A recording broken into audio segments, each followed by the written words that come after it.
Sup you beautiful people, hope you've had a fantastic day. Welcome back to another new episode of What If Naruto Was Neglected by All His Peers. He was meant to be the Hokage, the beacon of hope.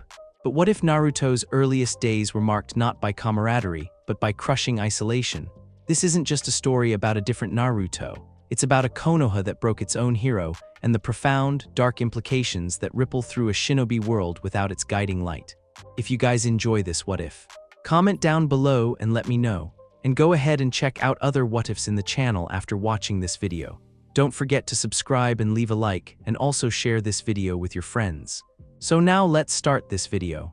The genjutsu fell over the arena like a suffocating blanket, its effects rippling through the crowd with the inexorable precision of a well-orchestrated trap. Thousands of spectators slumped forward in their seats as the mass sleep technique took hold, their excited conversations dying into an unnatural silence that transformed the once vibrant amphitheater into something resembling a vast mausoleum.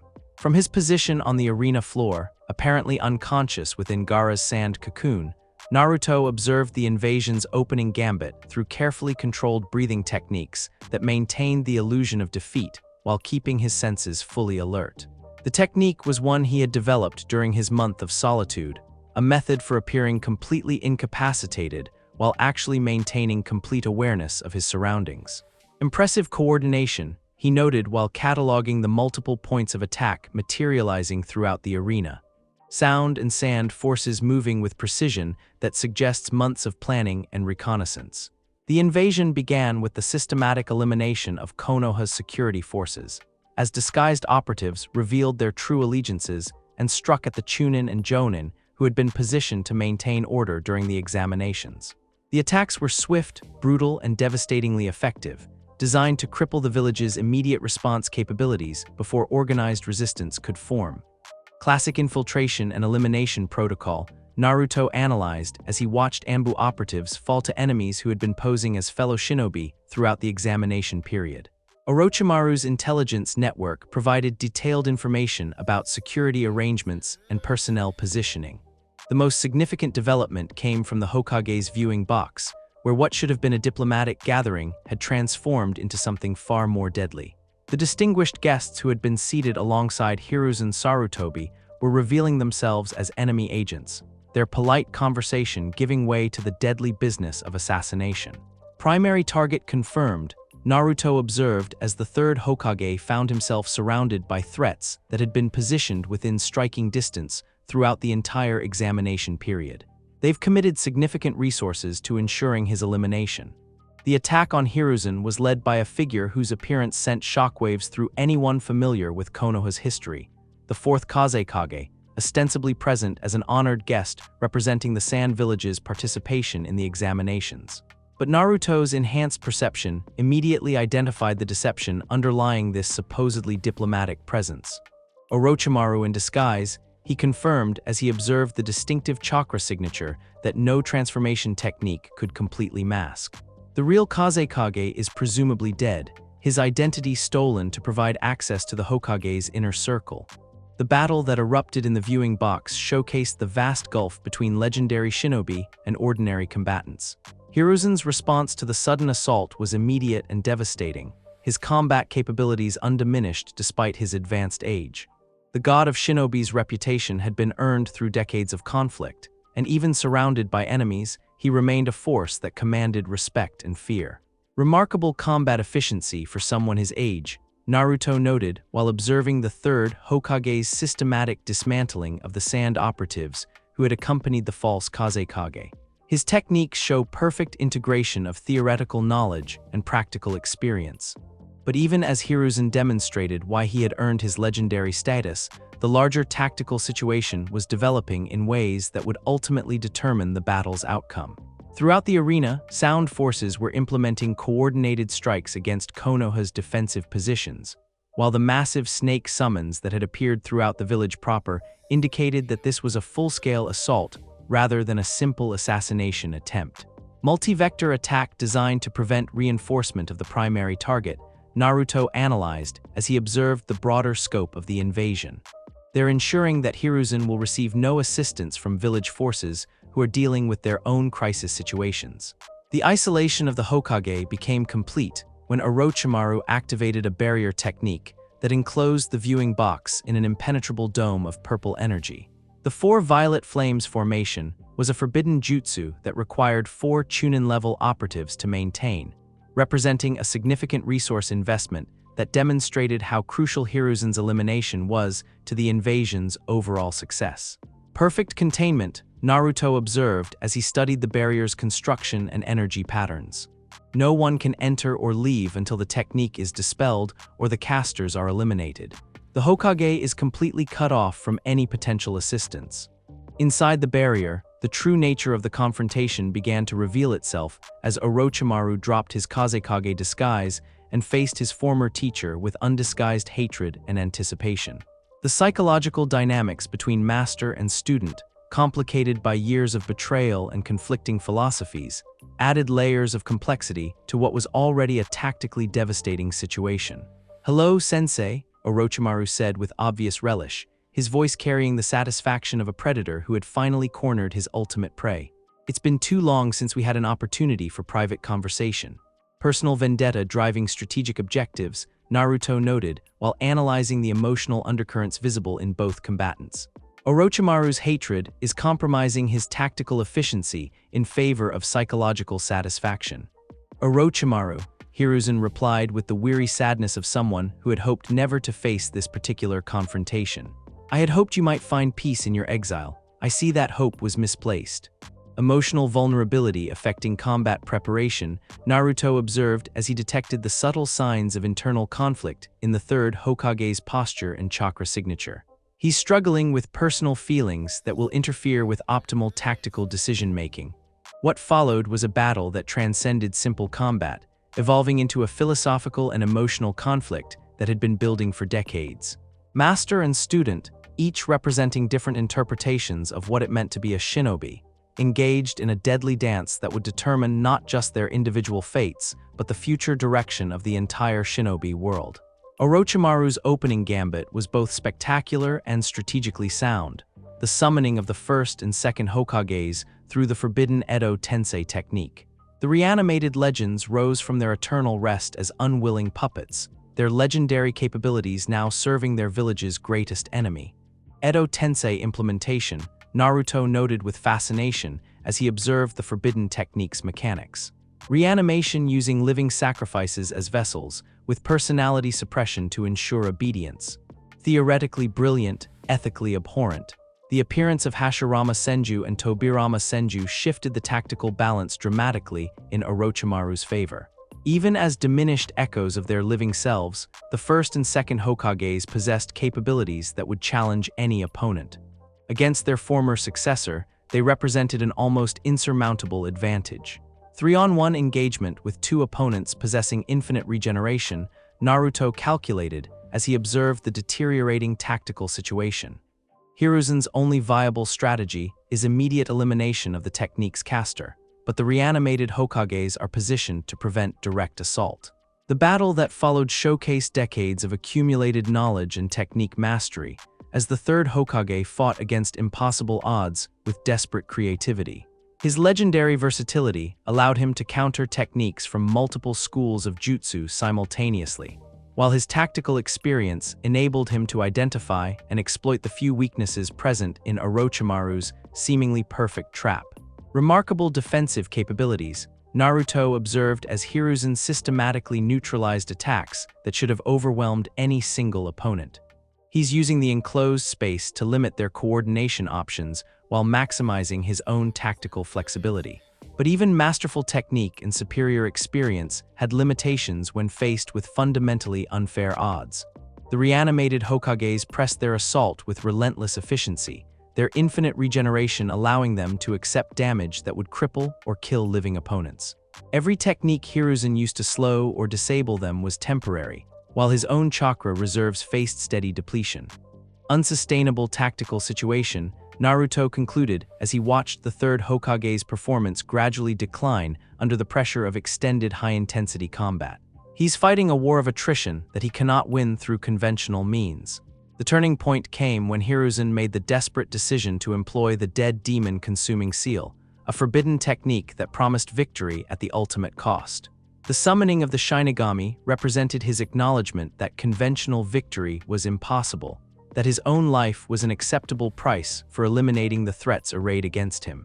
Mutually assured destruction protocol, Naruto noted with clinical detachment as he observed the death god's manifestation within the barrier. He's chosen to sacrifice himself to ensure Orochimaru's elimination and the village's protection. What followed was a sequence of events that would be analyzed and debated for generations, though few would ever understand the subtle factors that determined its outcome. Hiruzen's technique successfully sealed the souls of the first and second Hokages, freeing them from their undead bondage while eliminating two of Orochimaru's primary advantages. But the final sealing, the capture of Orochimaru himself, encountered complications that proved decisive. In the original timeline, the one that existed in Naruto's fragmentary knowledge of how events should have unfolded, this moment would have been interrupted by external intervention. A young Genin's desperate assault would have disrupted Orochimaru's positioning at the crucial instant, allowing Hiruzen's technique to achieve partial success that crippled the Sannin's abilities while preserving the Hokage's life long enough for a final meaningful exchange. But that intervention was not coming. The Genin who should have provided that disruption was lying apparently unconscious on the arena floor, having chosen strategic defeat over heroic intervention. His decision to maintain cover rather than reveal his capabilities had positioned him as a non-factor in the battle's crucial moments. Consequences of strategic invisibility, Naruto observed with growing understanding of the price his choices carried. My absence from this moment fundamentally alters the engagement's resolution. Without the disruption that should have provided a crucial advantage, Hiruzen's sealing technique faced Orochimaru's full defensive capabilities. The Sannin's legendary skills, combined with his desperate determination to survive, proved sufficient to avoid complete capture by the death god's embrace. Partial seal achieved, Naruto noted as he watched Orochimaru's arms become lifeless, their souls consumed by the Shinigami even as the man himself escaped total annihilation. Significant damage inflicted but primary objective failed. The third Hokage collapsed, his life force exhausted by the forbidden technique's demands, but his sacrifice had not achieved its intended purpose. Orochimaru remained alive, wounded but functional, his plans damaged but not destroyed. The village's greatest threat had survived to continue his machinations. Strategic failure with catastrophic implications, Naruto realized as he processed the engagement's outcome. The invasion's primary objective has been achieved with acceptable losses. Hiruzen's final moments were spent not in triumph over a defeated enemy, but in the bitter understanding that his sacrifice had been insufficient. His eyes, dimming with approaching death, carried the weight of a leader who had failed to protect everything he had devoted his life to preserving. "The village," he whispered, his voice barely audible even to Naruto's enhanced hearing. "I couldn't, forgive me." Death without redemption, Naruto observed as the third Hokage's life ebbed away within the barrier that had become his tomb. The consequences will reshape Konoha's entire political structure. Orochimaru's departure was as swift as his victory had been decisive. The barrier dissolved as its casters were eliminated by Anbu forces who had finally broken through the invasion's outer perimeter, but their arrival came too late to affect the crucial battle's outcome. They found only a dead Hokage and the aftermath of techniques that had scarred the viewing box beyond recognition. Primary target eliminated, invasion forces withdrawing, Naruto noted as he observed the systematic retreat of sound and sand operatives throughout the arena. Mission accomplished with acceptable casualty levels. The immediate aftermath of Hiruzen's death created chaos that extended far beyond simple grief or tactical reorganization. The third Hokage had been more than just a military leader. He had been the symbolic foundation of Konoha's identity, the living connection to the village's greatest traditions and values. His loss created a vacuum that could not be easily filled. Political catastrophe developing, Naruto analyzed as he observed the village's response to the crisis. Leadership succession unclear, strategic partnerships compromised, internal stability threatened. The invasion's withdrawal did not mark the end of the crisis. It marked the beginning of a new phase characterized by uncertainty, internal conflict, and strategic vulnerability. Without clear succession planning or established emergency protocols, Konoha faced the prospect of extended political instability during a period when strong leadership was most desperately needed. Perfect timing for secondary objectives, Naruto realized as he detected signs of additional operations beginning throughout the village. The invasion was just the opening move in a larger campaign designed to exploit the chaos that would follow. As medical teams began treating the unconscious crowd and assessing casualties throughout the arena, Naruto maintained his facade of unconsciousness while conducting comprehensive intelligence gathering on the developing situation. His position as an overlooked casualty provided optimal access to conversations and planning sessions that would normally be classified far above his clearance level. Anbu command structure compromised, he noted while eavesdropping on emergency response coordination. Multiple ranking officers eliminated during the initial assault, leaving junior personnel to manage crisis response protocols they're not prepared to handle. The village's immediate priorities focused on damage assessment and casualty treatment, but the underlying political implications were already becoming apparent to those with sufficient perspective to recognize them. Conversations between surviving Jonin and clan representatives revealed the depth of uncertainty facing Konoha's future leadership. No clear succession protocol, Naruto observed as he processed fragments of hurried discussions about emergency governance procedures. The council system lacks constitutional authority to manage extended crises, but no alternative framework exists. The most telling conversations took place between representatives of Konoha's major clans, their urgent consultations revealing political dynamics that were normally concealed behind diplomatic courtesy. With the Hokage dead and no obvious successor prepared to assume leadership, each faction was positioning itself to influence whatever government would eventually emerge. Power vacuum creating opportunity for ambitious actors, Naruto noted while cataloging the alliance patterns and strategic objectives visible in these private negotiations. Danzo's influence likely to expand significantly during the transition period. But perhaps the most significant development was the growing recognition that Konoha's strategic situation had been fundamentally compromised by the invasion's success. Other villages would view the third Hokage's death as evidence of weakness, potentially triggering conflicts that the village was no longer prepared to handle effectively.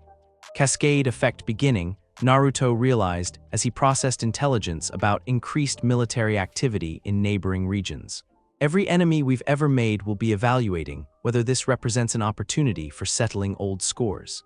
As evening fell and the arena finally emptied of everyone except medical personnel and security teams, Naruto began planning his extraction from the area without compromising his unconscious cover. The intelligence he had gathered would require careful analysis and integration with broader strategic assessments, but the immediate priority was returning to his base of operations without attracting unwanted attention. Mission parameters achieved, he concluded while preparing for his careful awakening in an appropriate medical facility. Comprehensive intelligence gathered on political crisis, invasion tactics, and emerging threat patterns. The extraction was accomplished through careful performance of gradual consciousness recovery, complete with appropriate confusion and disorientation that would explain any gaps in his memory of recent events. Medical personnel accepted his condition as consistent with chakra exhaustion and trauma exposure, providing perfect cover for his information-gathering activities. Cover maintained despite extended exposure to crisis conditions, he noted with satisfaction as he was transported to Konoha Hospital for routine observation and treatment. Invisibility status confirmed even during exceptional circumstances. But as he settled into a hospital bed surrounded by other examination casualties, Naruto found himself confronting the personal implications of his strategic choices with unprecedented clarity. His decision to maintain cover had preserved his long-term objectives while gathering valuable intelligence, but it had also allowed events to unfold that might have been prevented through direct intervention. The third Hokage might have survived, he acknowledged while staring at the ceiling of the medical ward. My intervention at the crucial moment could have disrupted Orochimaru's technique enough to ensure the ceiling's success. The knowledge was troubling in ways that transcended simple tactical analysis. For the first time since beginning his careful campaign of strategic invisibility, Naruto was facing the possibility that his choices carried costs that extended beyond his personal circumstances. The village that had never acknowledged his existence was now facing catastrophic challenges that his hidden capabilities might have prevented. Moral complexity increasing, he noted while processing the emotional implications of his strategic decisions. The price of remaining invisible may exceed the benefits of maintaining operational security. The hospital's atmosphere was heavy with grief and uncertainty as news of the third Hokage's death spread throughout the village. Conversations between staff members revealed the depth of loss felt by people who had never experienced life without Hiruzen's steady leadership. The old man's death represented not just political upheaval, but the end of an era that had defined Konoha's identity for generations. Cultural trauma extending beyond immediate political implications, Naruto observed while listening to quiet discussions about the village's uncertain future. They've lost more than a leader, they've lost their sense of continuity and security. But the most significant revelation came from overhearing a conversation between two jonin who were discussing potential candidates for emergency leadership positions. Their analysis of available options painted a stark picture of how completely unprepared the village was for this particular crisis. Tsunade is the obvious choice, one was saying, his voice heavy with doubt, but she disappeared years ago. No one even knows if she's still alive, much less whether she'd be willing to return. Jiraiya is equally problematic, his companion replied. He's always refused administrative responsibilities, and his spy network keeps him away from the village for months at a time. Traditional succession options unavailable, Naruto noted while processing the implications of this leadership vacuum. The Sannin who should provide continuity are either dead, missing, or unwilling to serve. That leaves the council and the clan heads, the first jonin continued with obvious reluctance. But can you imagine Danzo or the Hyuga patriarch trying to fill Hiruzen's role? They'd tear the village apart within a month. Political fragmentation inevitable, Naruto concluded as he recognized the scope of the crisis facing Konoha's governance structure. Without legitimate succession or emergency protocols, the village will descend into factional conflict while external threats multiply. As the night deepened and the hospital settled into the quiet rhythms of recovery and healing, Naruto found himself grappling with questions that had never been part of his strategic calculations. His plan had always focused on developing his capabilities while remaining invisible to potential threats and obstacles. But he had never seriously considered the possibility that his invisibility might prevent him from addressing threats to others, threats that his hidden abilities could uniquely counter.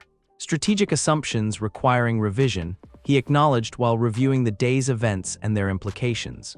Pure self-interest may be insufficient as a guiding principle when the costs extend beyond personal circumstances. The third Hokage's death marked more than the end of a life or even the end of an era. It marked the beginning of a new phase in Naruto's development as both strategist and moral actor. The comfortable distance between his personal objectives and the village's welfare was becoming increasingly difficult to maintain. Phase transition approaching, he noted while contemplating the challenges that lay ahead. The genius hiding in shadows may need to consider when remaining hidden becomes a greater threat than being exposed. But those were considerations for the future. The immediate challenge was navigating the political chaos that would follow Hiruzen's death while maintaining his strategic advantages and developing his capabilities for whatever conflicts were yet to come. The Hokage's last stand is complete, he reflected as sleep finally claimed him in the quiet medical ward. Now begins the far more complex challenge of determining what rises from the ashes of his sacrifice. The third Hokage was dead, Konoha was vulnerable, and the shinobi world was about to learn what happened when one of its great pillars fell without anyone prepared to take its place. In the darkness of the hospital room, an invisible genius began planning for a future none of them were prepared to face. 3 weeks after the third Hokage's funeral, the morning mist clung to Konoha's rooftops like a shroud, its gray tendrils weaving between the memorial banners that still hung from every major building in the village.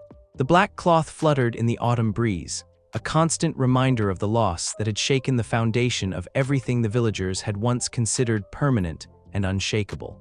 From his position on the academy's highest tower, Naruto observed the village's gradual emergence from the immediate shock of Hiruzen's death into the more complex challenges of determining what would come next.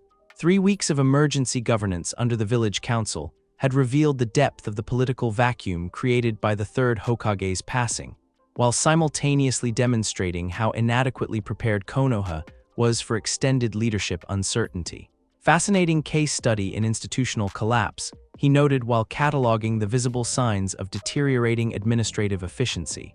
A single point of failure bringing down systems that appeared robust but were actually dependent on individual leadership rather than structural resilience. The most obvious manifestation of the crisis was the complete absence of the legendary Sannin, the three disciples of the third Hokage who should have provided natural succession options during this period of transition. In a functional government with proper continuity planning, at least one of them would have returned to assume emergency leadership responsibilities. Instead, all three remained conspicuously absent, leaving the village to struggle with alternatives that no one had seriously prepared for. Traditional succession completely unavailable, Naruto analyzed while reviewing intelligence he had gathered about the Sannin's current circumstances, each pursuing individual objectives that take precedence over village loyalty or responsibility. The morning's first significant development came in the form of an Anbu courier arriving at the temporary command center that had been established in the former Hokage Tower. The masked operative's urgent pace and the classification seals on his message scrolls suggested intelligence of critical importance, the kind of information that could reshape the village's understanding of their current strategic situation. Naruto's enhanced hearing, carefully focused through minor chakra enhancement, allowed him to process the courier's report to the emergency council despite the security measures in place around the building. Jiraiya of the Sannin has declined the village's request for emergency leadership, the Anbu reported with professional neutrality that couldn't quite conceal his own disappointment. His response indicates that his intelligence network requires his personal attention during this period of regional instability. Predictable but devastating, Naruto thought as he processed the implications of this refusal. Jiraiya's spy network is extensive and valuable, but his absence eliminates the most viable option for immediate succession. The council's response was a mixture of frustration, disappointment, and growing desperation as their most obvious solution evaporated. Conversations between members revealed the depth of their unpreparedness for this particular scenario. They had contingency plans for foreign invasion, natural disasters, and economic crises, but no clear protocol for extended leadership vacancy during peacetime. What was his exact reasoning? Asked Koharu Udatane, her aged voice carrying the strain of someone who had been dealing with crisis management far beyond her preferred scope of responsibility. He stated that the current intelligence situation requires his immediate personal oversight, the Anbu replied, consulting his notes with mechanical precision. Multiple hostile villages are showing increased activity that suggests potential coordinated action against Konoha. He believes abandoning his network now would leave us blind to threats that could prove more dangerous than our current leadership uncertainty. Rational from his perspective, Naruto noted while analyzing Jiraiya's strategic thinking. His intelligence capabilities are indeed crucial during periods of vulnerability, but the reasoning also reflects his fundamental discomfort with administrative responsibilities. The truth was more complex than simple strategic calculation. Jiraiya's refusal to return stemmed from psychological factors that had been building for years: his disillusionment with village politics, his preference for independent operation, and most significantly, his lack of personal investment in training the next generation of Konoha shinobi. No student to anchor his loyalty, Naruto realized as he considered the deeper implications of Jiraiya's absence. In the original timeline, his relationship with me would have provided emotional motivation to return despite his other commitments. Without that personal connection, without a student whose development required his guidance and protection, Jiraiya found it easy to prioritize his spy network over village governance. The bonds that should have drawn him back to Konoha during its hour of greatest need simply did not exist. Emotional attachments as strategic assets, Naruto concluded while observing the council's growing anxiety. Personal relationships often override rational calculation in crucial decision-making moments. The second piece of devastating news arrived an hour later via a different courier, this one bearing the distinctive travel dust that suggested a long journey from the gambling districts of the Fire Country's border regions. Tsunade of the Sannin has been located, the new messenger reported, though his tone suggested that location had not solved their problems. She is currently in Tanzaku town, but initial contact attempts have been unsuccessful, euphemistic language suggesting active resistance, Naruto noted while processing the implications of this development. She's not just absent, she's actively avoiding responsibility. What do you mean by unsuccessful? Demanded Himura Midokado, his patience clearly strained by weeks of crisis management and diplomatic complications. She refused to see our representatives, the courier explained with obvious discomfort. Her exact words were that she had no interest in returning to clean up the mess that village politics inevitably create. She also mentioned something about all Hokages being doomed to die for the sake of people who don't appreciate their sacrifices. Psychological trauma preventing rational response to crisis. Naruto analyzed while considering Tsunade's emotional state and its impact on her decision-making. Her experiences with loss have created defensive mechanisms that prioritize self-preservation over duty. The description painted a clear picture of someone who had chosen isolation and self-destructive behavior over engagement with the responsibilities that her status and capabilities should have demanded. Tsunade's gambling addiction and nomadic lifestyle were symptoms of deeper psychological issues that made her fundamentally unsuitable for leadership during a crisis that required stability and commitment. Another succession option eliminated by personal rather than strategic factors. Naruto noted with growing understanding of how completely the village's leadership options had been compromised. Her trauma responses make her incapable of assuming the role regardless of her technical qualifications. But the most disturbing intelligence came not from official channels, but from the subtle signs of increased activity that Naruto had been tracking through his own surveillance network. Throughout the Fire Country and beyond, there were indications of coordinated movement and preparation that suggested forces were positioning themselves to take advantage of Konoha's weakened state. Secondary phase of Orochimaru's strategy initiating, he realized as he processed intelligence gathered by his shadow clones during their reconnaissance missions. The invasion was just the opening move in a campaign designed to exploit the leadership vacuum it created. The evidence was subtle but unmistakable to someone trained in pattern recognition and strategic analysis. Increased mercenary activity in border regions. Unusual movements of supplies and personnel through areas that had previously shown no strategic significance. Most tellingly, the emergence of new bases and facilities in locations that would be optimal for supporting extended operations against Konoha. Systematic preparation for follow-up operations, Naruto concluded while reviewing the intelligence data his clones had gathered.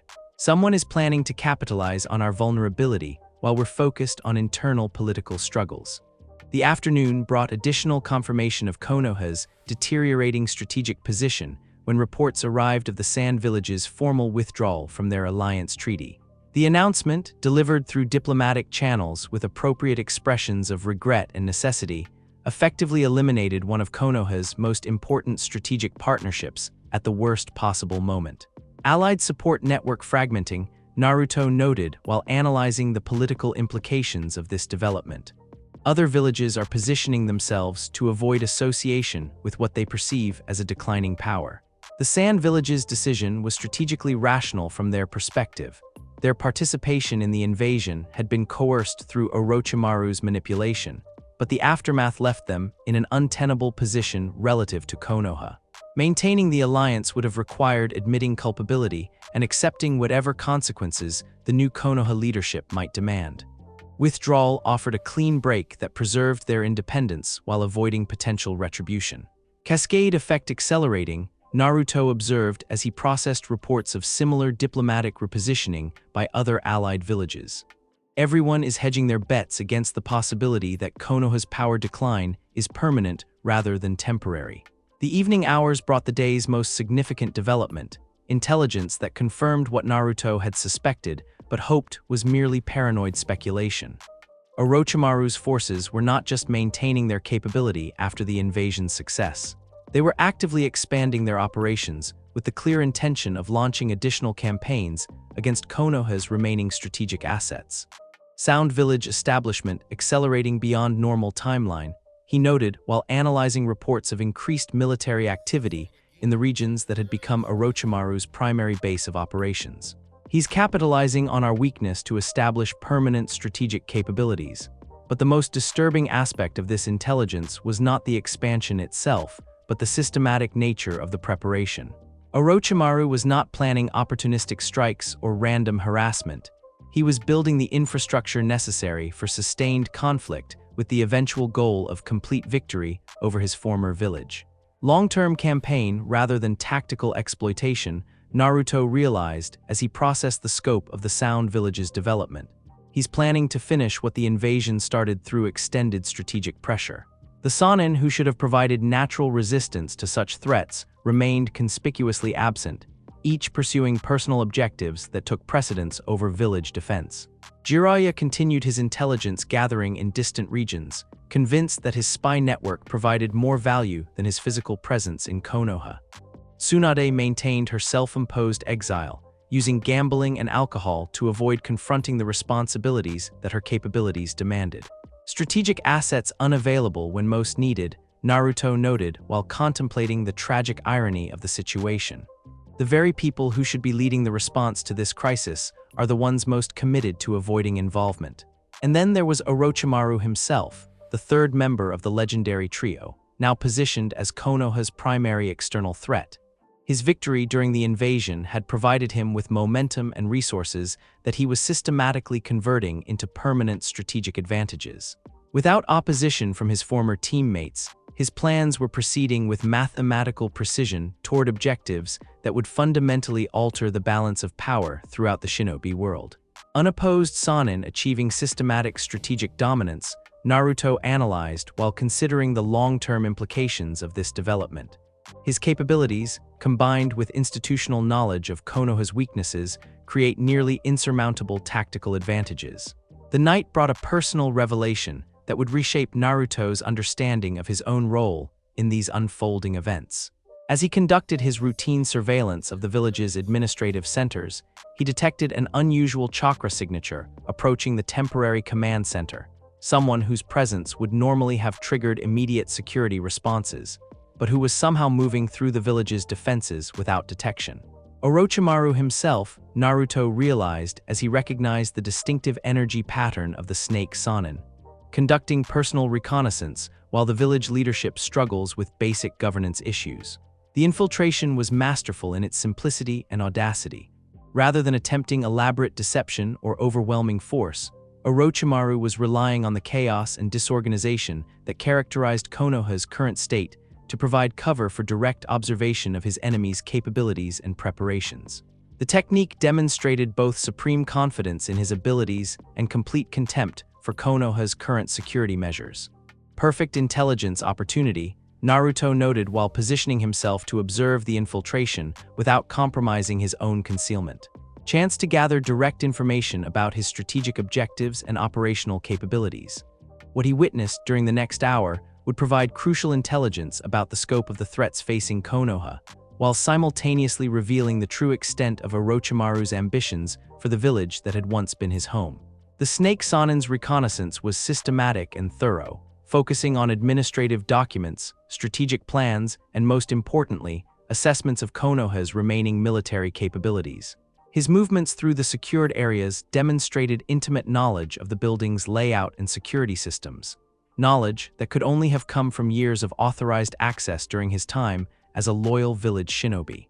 Insider threat with complete situational awareness, Naruto observed while documenting Orochimaru's information-gathering techniques. He knows our systems better than most of our current security personnel. But the most revealing aspect of the infiltration was not what Orochimaru gathered, but what he ignored. His attention focused exclusively on immediate tactical information while showing no interest in long-term strategic planning or reconstruction efforts. The pattern suggested someone who expected the current crisis to provide opportunities for decisive action rather than extended conflict. Short-term operational focus indicating planned acceleration of campaign timeline, Naruto concluded while analyzing Orochimaru's priorities. He's not preparing for extended siege warfare. He's planning for complete victory within a compressed timeframe. The infiltration concluded with Orochimaru conducting what appeared to be a final assessment of the village's emotional and psychological state. His route through the residential districts allowed him to observe civilian morale, while his surveillance of key facilities provided information about the productivity and effectiveness of essential services. Comprehensive target assessment preceding major operations, Naruto noted while tracking the Snake Sannin's departure from the village. He's gathering final intelligence before implementing whatever plans he's developed during the past 3 weeks. As dawn approached and Orochimaru's chakra signature faded into the distance, Naruto found himself confronting the full scope of the strategic disaster that was unfolding around him. The Sannin, who should have provided natural leadership and defense against external threats, had abandoned their responsibilities at the moment when those responsibilities were most crucial. The village that had once represented one of the shinobi world's great powers was descending into political chaos, while its enemies positioned themselves for final victory. Complete system failure across multiple domains, he concluded while reviewing the intelligence he had gathered throughout the night. Political, military, diplomatic, and psychological collapse, creating optimal conditions for hostile takeover. But perhaps the most troubling realization was the growing understanding that his own strategic choices had contributed to this catastrophic outcome. His decision to remain invisible and avoid involvement in crucial events had eliminated variables that might have changed the trajectory of the crisis. Without his intervention, the natural support networks and emotional connections that should have anchored the Sannin's loyalty to Konoha had never developed. Butterfly effect in reverse, he noted while contemplating the moral implications of his strategic invisibility. My absence from key relationships has eliminated positive influences that would have countered these negative developments. The question now was whether he could continue to justify maintaining his cover while the village that had never acknowledged his existence faced existential threats that his hidden capabilities might be uniquely positioned to address. The comfortable distance between his personal objectives and the community's welfare was becoming increasingly difficult to maintain. Strategic crossroads approaching, he acknowledged while watching the sunrise paint Konoha's rooftops in shades of gold and crimson. The choice between continued invisibility and active intervention may soon become unavoidable. But before any such decision could be made, he needed to gather additional intelligence about the scope and timeline of the threats arrayed against the village. Orochimaru's reconnaissance suggested that major operations were imminent, which meant that any strategic decisions would need to be made quickly and with incomplete information. Phase transition accelerating beyond optimal preparation timelines, he noted while planning his next intelligence-gathering operations. Events are moving faster than anticipated, requiring adaptation of long-term strategic planning. The morning brought additional confirmation of the crisis deepening beyond simple political instability into genuine existential threat. Reports from the border regions indicated increased military activity by multiple hostile villages, while intelligence from Naruto's clone network suggested coordinated timing that pointed toward a concerted campaign against Konoha's remaining strategic capabilities. Multi-vector threat convergence, he realized while processing the scope of the challenges facing the village. Everyone who has ever held a grudge against Konoha is recognizing this as the optimal moment for settling old scores. The Sannin, who should have provided both leadership and military capability, remained absent, each consumed by personal priorities that prevented them from addressing the collective crisis. Their abandonment of responsibility during Konoha's hour of greatest need represented a fundamental failure of the bonds that should have held the village's greatest defenders together. Institutional loyalty insufficient without personal emotional investment, Naruto concluded while analyzing the psychological factors that had led to this abandonment. Abstract duty cannot compete with immediate personal concerns when individuals lack specific relationships that anchor their commitment. As the day progressed and additional intelligence painted an increasingly dire picture of Konoha's strategic situation, Naruto found himself facing the possibility that his careful long-term planning might be rendered irrelevant by immediate existential threats. The village might not survive long enough for his hidden development to reach its full potential, which would make all of his strategic patience and careful deception ultimately meaningless. Time horizon compression requiring strategic priority revision, he noted while contemplating the fundamental challenge this presented to his approach. Long-term invisibility may be luxury the current situation cannot support. The Sannin who never came had left Konoha vulnerable to threats that no amount of political maneuvering or diplomatic negotiation could address. Military capability and strategic leadership were required, and those requirements could not be met through committee governance or wishful thinking. Power vacuum creating opportunity for hidden capabilities to provide decisive influence, Naruto realized as he began to contemplate the possibilities that the crisis was creating. The question is whether revealing such capabilities serves long-term objectives or merely addresses immediate threats. But as evening fell and the full scope of Konoha's isolation became apparent through additional intelligence reports, one thing was certain. The comfortable obscurity that had defined his entire existence was approaching an end. Whether through choice or necessity, the invisible genius was about to step into a world that was unprepared for what he had become in the shadows of their neglect. The Sannin who never came have created the conditions for someone else to rise, he thought as darkness settled over the village. Time to determine whether that someone will be me. The crisis was accelerating beyond anyone's ability to control through conventional means. In the vacuum left by legendary heroes who had abandoned their responsibilities, new forms of heroism would need to emerge, or everything they had once protected would be lost forever. The weeks following the third Hokage's death had settled into a grim routine of crisis management and political maneuvering that consumed the attention of every ranking shinobi in Konoha. The village council's emergency sessions stretched deep into each night, their deliberations focused on immediate threats while larger strategic concerns remained unaddressed. In this atmosphere of controlled chaos, where every available resource was dedicated to preventing complete governmental collapse, it was perhaps inevitable that smaller details would slip through the cracks of official oversight.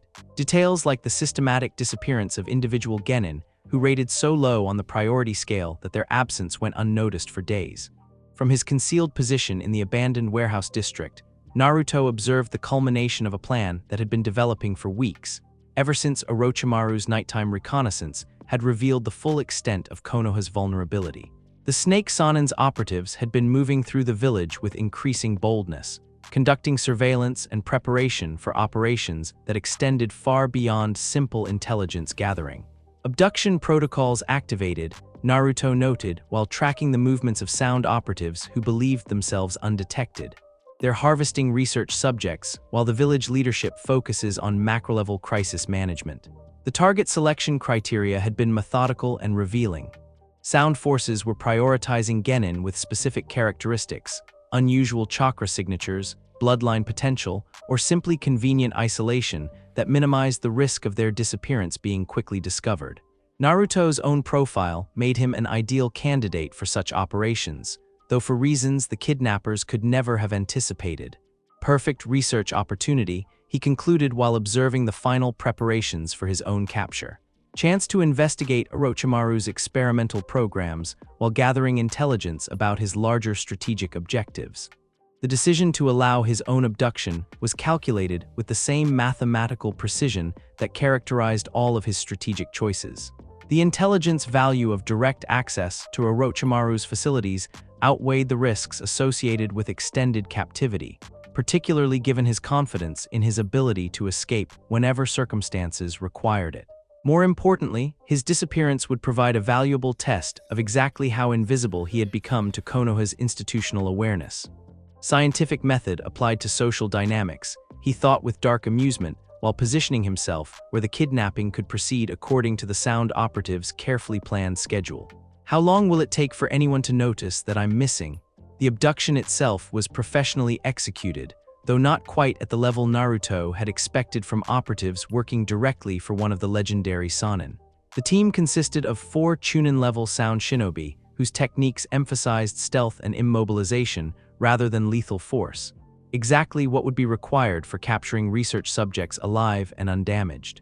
Adequate but unremarkable capabilities, Naruto analyzed while allowing himself to be overwhelmed by coordinated attacks that he could have easily countered. They're treating this as routine resource acquisition rather than high-value target elimination. His performance during the capture was carefully calibrated to suggest desperate but ultimately ineffective resistance from someone whose capabilities matched his official records. Techniques that appeared to emerge from panic rather than training, evasion attempts that failed due to poor tactical decision-making, and finally, the kind of exhausted collapse that would be expected from an academy graduate facing experienced opponents. Perfect controlled defeat, he noted with satisfaction, while chakra suppression seals were applied to his apparently unconscious form. They believe they've captured exactly what my records suggest, a barely competent genin with no strategic value beyond experimental utility. The transportation to Orochimaru's primary research facility took 18 hours through carefully concealed routes that avoided all major travel corridors and surveillance points. Naruto remained apparently unconscious throughout the journey, while actually conducting comprehensive intelligence gathering about sound village operations, facility locations, and security protocols. Extensive infrastructure development he observed while memorizing route markers and strategic choke points. Orochimaru has invested significant resources in establishing permanent operational capabilities rather than relying on temporary bases. The research complex itself exceeded his expectations for both scale and sophistication. Hidden within a mountain range that provided natural concealment and defensive advantages, the facility represented months of careful construction and resource investment. Multiple levels carved directly into the rock face, with specialized laboratories, holding areas, and administrative sections that suggested capabilities far beyond simple field research. Industrial-scale experimental programs, Naruto concluded while cataloging the facility's layout and defensive measures. He's not conducting isolated experiments, he's operating a comprehensive research and development operation. His assignment to a holding cell in the facility's lower levels provided optimal positioning for intelligence gathering while maintaining his unconscious facade. The area housed dozens of other captives, mostly genin and chunin from various villages whose disappearances had apparently gone unnoticed by their respective governments. Systematic harvesting operations across multiple targets, he noted while observing the other prisoners through carefully controlled awareness techniques. Everyone here represents someone whose absence failed to trigger meaningful search and rescue operations. The conversations between guards and research personnel revealed the scope of Orochimaru's experimental programs with disturbing clarity.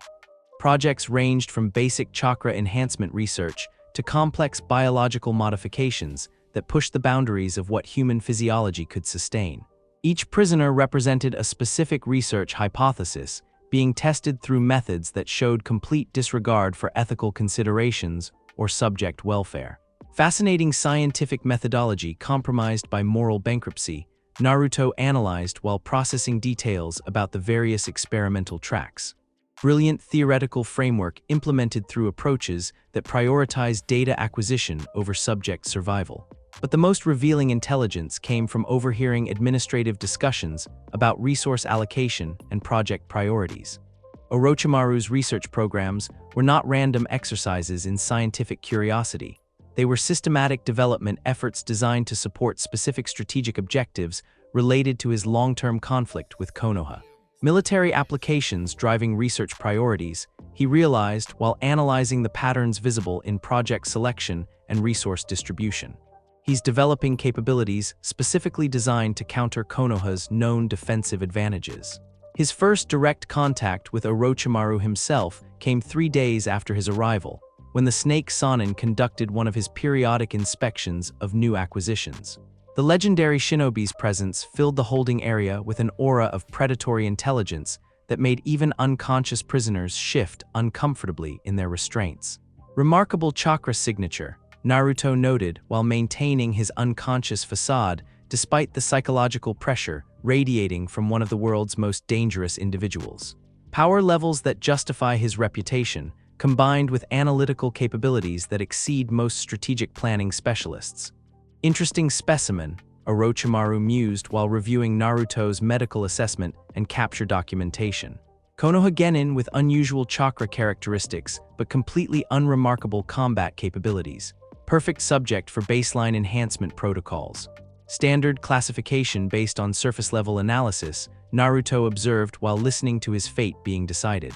They see exactly what his official records suggest. A mediocre ninja with potential research value but no particular strategic significance. The assignment to Enhancement Track 7 meant that his experimental treatment would focus on chakra capacity augmentation and physical conditioning improvement. Relatively routine procedures that carried acceptable survival rates while providing valuable data about human adaptation limits. From Orochimaru's perspective, he represented a low-value test subject whose loss would generate no political complications or strategic concerns. Perfect positioning for extended intelligence gathering, Naruto concluded while being transferred to the appropriate research wing. Low-priority experimental subject status provides optimal access to facility operations while maintaining complete operational security. The research complex's daily routines revealed additional layers of Orochimaru's strategic planning that extended far beyond simple experimental programs. Supply shipments, personnel rotations, and communication protocols all indicated coordination with external operations that suggested the facility was just one component of a much larger organizational structure. Network operations rather than isolated research station, he noted while observing the complex logistics required to maintain the facility's operations. This represents a significant investment in permanent infrastructure rather than temporary experimental capability. Meanwhile, in Konoha, the complete absence of any awareness regarding his disappearance was proceeding exactly as Naruto had anticipated. The village's crisis management priorities continued to focus on macro-level threats, while individual genin received minimal oversight unless they were specifically required for immediate mission assignments. His clone network, operating under standing orders to maintain routine surveillance and intelligence gathering, provided regular updates on Konoha's complete lack of awareness regarding his absence. Team 11 had been suspended from active duty pending instructor reassignment, which meant that no one had official responsibility for tracking his location or availability. Systematic institutional blindness confirmed, he noted while processing intelligence reports from his clones. My absence has generated zero investigative activity or concern despite extending beyond normal mission parameters. The most revealing test came when one of his clones deliberately triggered a minor security incident near the temporary command center, creating exactly the kind of situation that would normally prompt immediate personnel accountability checks. The village's response focused entirely on the incident itself, while showing no interest in determining whether any personnel might be missing or unavailable for emergency response duties. Perfect verification of invisibility effect, Naruto observed while reviewing the incident response protocols through his clone's surveillance. Even direct security concerns fail to generate awareness of missing personnel when that personnel falls below the threshold of institutional recognition. But the true test of his institutional invisibility came 2 weeks after his capture, when routine mission assignments resumed for surviving genin teams. The administrative processes designed to match missions with available personnel should have immediately identified his unavailability and triggered investigation protocols to determine his current status and location. Instead, the assignment process simply skipped over Team 11 entirely, as if the unit had never existed in the first place. Administrative systems adapting to eliminate inconsistencies, Naruto noted, while his clone network reported the complete absence of any official inquiry into his whereabouts. Rather than investigating my disappearance, the bureaucracy is unconsciously adjusting records to maintain internal consistency. The phenomenon was more profound than simple oversight or administrative incompetence. Official documents were being retroactively modified to eliminate references to his recent activities, while personnel rosters showed subtle adjustments that suggested his assignments had been redistributed without generating any paperwork trail that would indicate a missing team member. Reality revision protocols activated, he realized with fascination as his clones documented the systematic elimination of his institutional presence. Whatever technique creates my invisibility operates at levels that affect official record-keeping and administrative memory. The implications were staggering. If the effect extended beyond simple social perception into documentary evidence and bureaucratic processes, then his condition represented something far more complex than psychological manipulation or social bias. Someone or something was actively maintaining his invisibility through techniques that operated on multiple levels of reality simultaneously. Strategic asset or containment protocol. He wondered while contemplating the sophisticated nature of whatever was maintaining his condition. Am I being protected or controlled by forces that remain hidden even from my enhanced analytical capabilities? But the most significant development came 3 weeks after his capture, when routine mission assignments finally generated a situation that required specific personnel who could not be easily substituted or overlooked. A C-rank escort mission had been assigned to the reformed Team 7, Kakashi, Sakura, and their supposed third member, whose absence could no longer be diplomatically ignored. The discovery process was gradual and revealed the depth of institutional blindness that had allowed his disappearance to go unnoticed for so long. Kakashi's first attempt to locate his missing student involved checking the obvious places: his apartment, training grounds, and common gathering spots for young shinobi. When those searches proved fruitless, the copy ninja began making official inquiries about Naruto's recent assignment history and current status. Initial search protocols focusing on logical possibilities, Naruto observed through his clone network, while Kakashi's investigation proceeded through predictable channels. He's assuming routine explanations for absence rather than considering more serious possibilities. The administrative inquiry revealed the full extent of how completely his presence had been erased from official awareness. Personnel records showed gaps and inconsistencies that suggested his recent activities had been systematically deleted or modified, while mission assignments contained references to team configurations that no longer made mathematical sense. Documentary evidence of reality revision confirmed, Naruto noted, while processing reports of Kakashi's growing confusion about discrepancies in official records. His investigation is encountering the same perceptual gaps that affect direct social interaction. But the breakthrough came when Kakashi's search expanded to include medical records and emergency response logs, areas where individual identity tracking was maintained for legal rather than administrative purposes. Hospital admission records from the Chunin exam invasion clearly showed Naruto's presence and treatment, providing undeniable evidence that he had existed and been present in Konoha as recently as 1 month earlier. Critical data point bypassing perceptual manipulation, Naruto observed as Kakashi's investigation finally established concrete proof of his recent existence and current absence.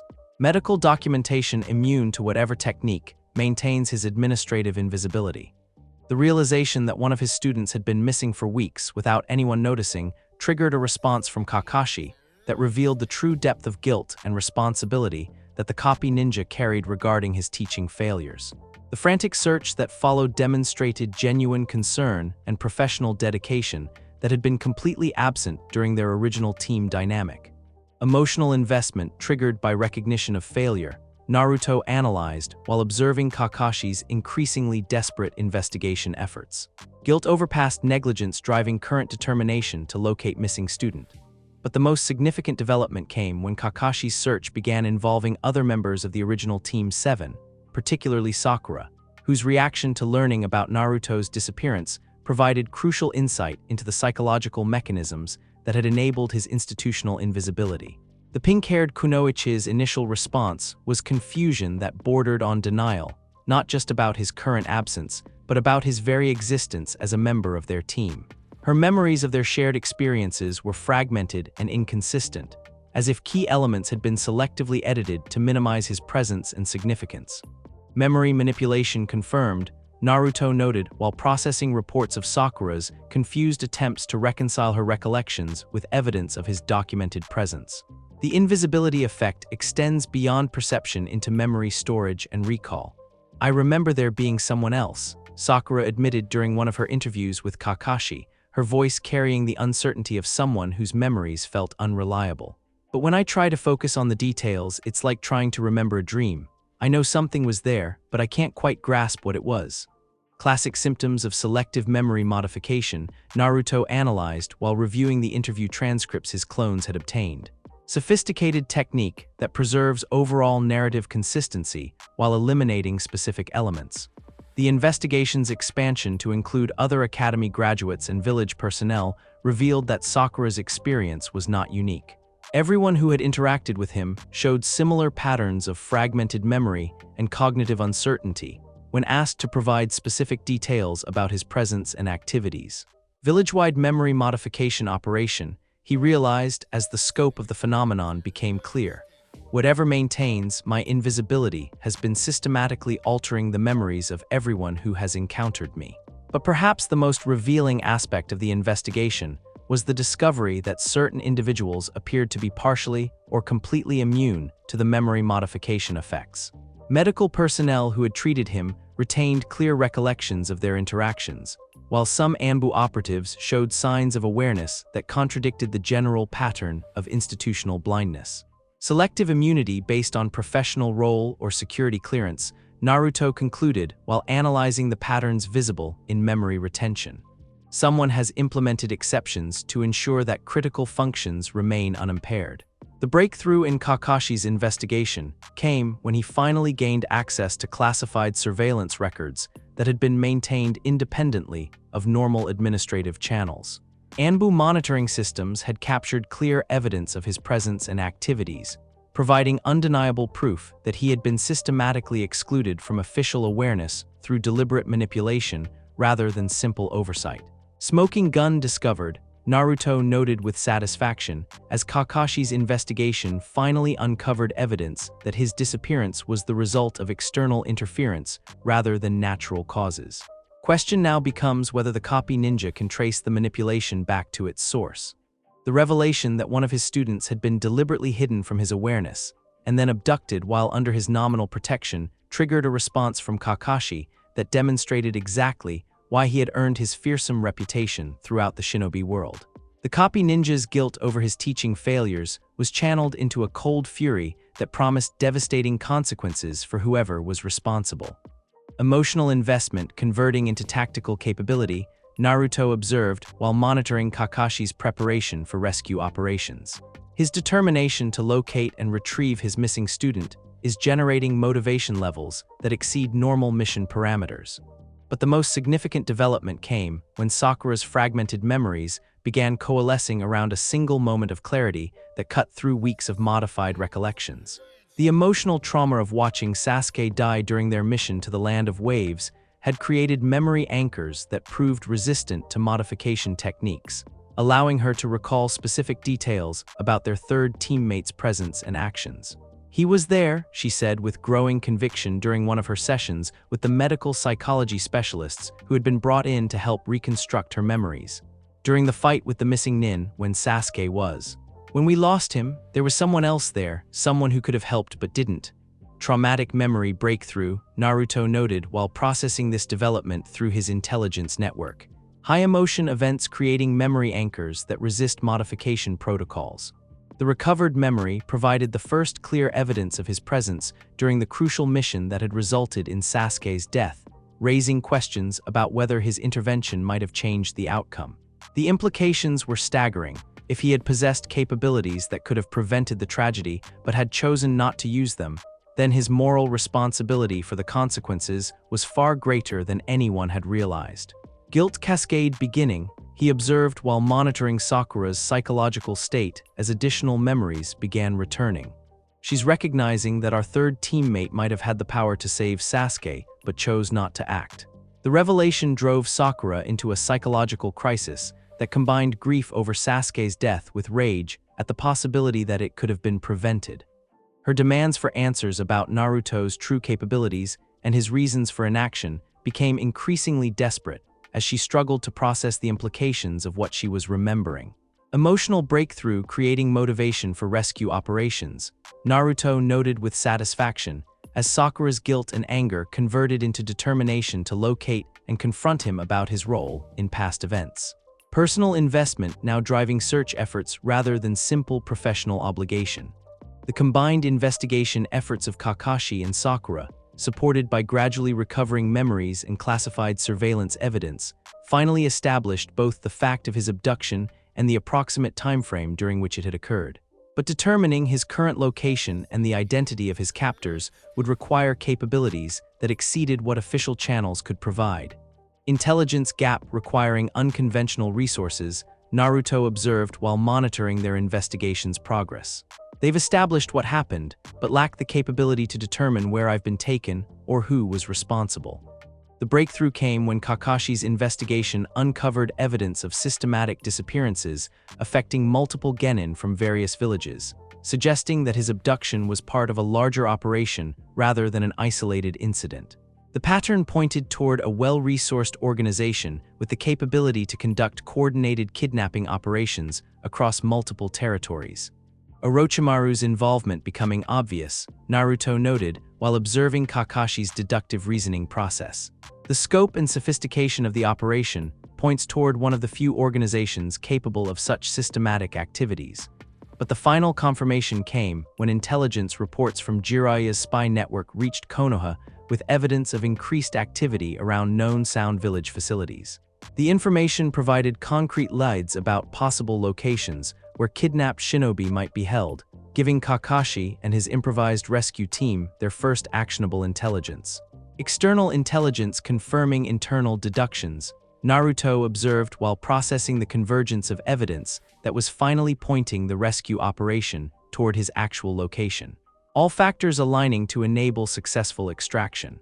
As the rescue mission entered its final planning phases, Naruto found himself contemplating the broader implications of what his disappearance had revealed about both his own condition and the village's institutional capabilities.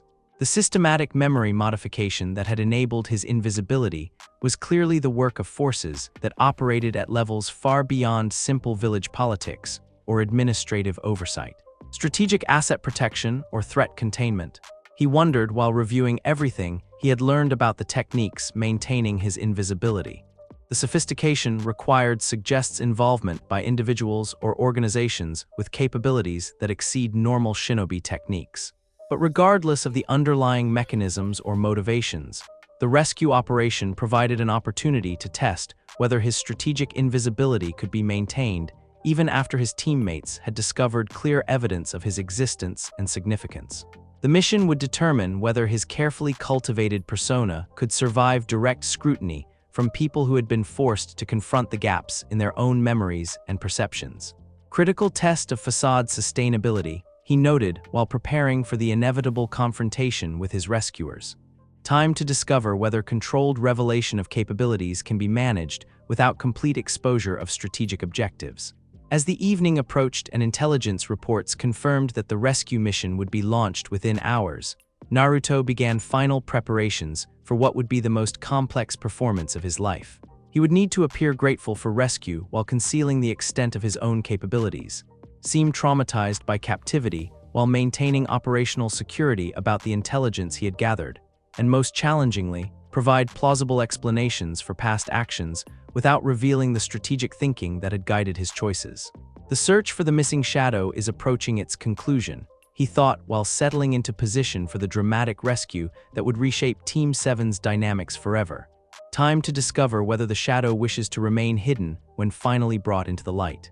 The rescue operation was coming, and with it, the end of one phase of his careful invisibility. But whether that meant the beginning of genuine recognition or simply a more sophisticated form of concealment remained to be determined. In the darkness of Orochimaru's research facility, an invisible genius prepared for the most challenging performance of his life, the art of being rescued while maintaining every secret that had kept him alive in the shadows. Thanks for listening. I do hope you enjoyed it. If you want the next part of this video, like, subscribe and comment down below and turn on the bell notification. And also check out other videos that I have created and enjoy. Stay tuned for more exciting what if stories and other amazing videos coming your way. Until next time, take care, stay curious.